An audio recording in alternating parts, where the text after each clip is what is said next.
प्रधानमंत्री ने तो कह दिया कि हम इसको लागू करेंगे। क्या लागू करेंगे? अडॉप्शन लागू करेंगे, कस्टम्स खत्म कर देंगे। बताएं तो सही, बिना बताए बहस हो रही है। क्या लागू हो, कौन सी चीज हो लागू हो, एक रूपता किस चीज पे हो, ये तो ना प्रधानमंत्री जी बताते हैं, शायद उनको बताया नहीं हुआ होगा कि किस चीज की बात हो रही है। तो उन्होंने अपने भाषण दे दिया और सारा देश उस पर बहस कर रहा है। जिन चीजों पे लोगों को मालूम ही नहीं, कानून ही नहीं मालूम, सब्सटेंस क्या है यही नहीं मालूम, लेकिन हिंदुस्तान में चर्चा चल रही है। आप 9 साल क्या कर रहे थे? और ये छोड़िए 9 साल, आप सत्ता पहले में भी आए थे ना, वाजपेयी जी सत्ता में थे ना, तो वाजपेयी जी ने लागू करने की कोशिश की नहीं, और पिछले 9 साल में आपने सहमति बनाने की कोशिश की।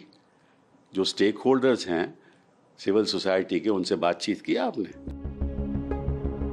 भोपाल में जब से पीएम मोदी ने समान नागरिक संहिता पर जोरदार अपना पक्ष रखा, उसके बाद से मानो विपक्षी और राजनीतिक दलों में भूचाल सा आ गया है। विपक्षी पार्टी अब इस मुद्दे को लेकर केंद्र सरकार पर जोरदार निशाना साध रही है। अब इसी कड़ी में राज्यसभा सांसद और पूर्व कानून मंत्री कपिल सिब्बल का नाम जुड़ गया है। पहले तो आप बताइए, प्रधानमंत्री जी देश को बताएं कि उनका प्रपोजल क्या है। वो देश के सामने जो यूनिफॉर्म सिविल कोड की बात करते हैं, वो किस चीज़ पे यूनिफॉर्मिटी चाहते हैं एंड कौन सी सिविल बातों पे सहमति चाहते हैं, ठीक है ना, एक रूपता चाहते हैं। तो जब तक ये नहीं पता चलेगा तो जवाब कैसे होगा, डिबेट कैसे होगी? प्रधानमंत्री ने तो कह दिया कि हम इसको लागू करेंगे। क्या लागू करेंगे? अडॉप्शन लागू करेंगे, कस्टम्स खत्म कर देंगे। बताएं तो सही, बिना बताए बहस हो रही है और विपक्ष भी उस बहस में पड़ा जा रहा है। किस लिए? जब तक कोई प्रपोजल सामने नहीं आता तब तक बहस की शुरुआत कैसे हो? और अगर सुप्रीम कोर्ट ने कहा है कि यूसीसी लागू होना चाहिए, सुप्रीम कोर्ट ने ये तो नहीं कहा कि किन चीज़ों पे लागू होना चाहिए। ये तो कॉन्स्टिट्यूएंट असेंबली में नहीं कहा था कि लागू होना चाहिए, ठीक है ना। ये तो आर्टिकल 44 कॉन्स्टिट्यूशन का जो है उसमें भी लिखा है कि लागू होना चाहिए, प्रयास होना चाहिए कि सारे देश में लागू हो, यही लिखा है ना।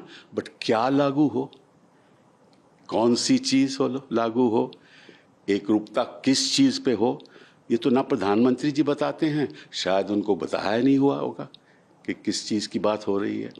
तो उन्होंने अपने भाषण दे दिया और सारा देश उस पर बहस कर रहा है। हमें ये नहीं मालूम कि प्रपोजल क्या है।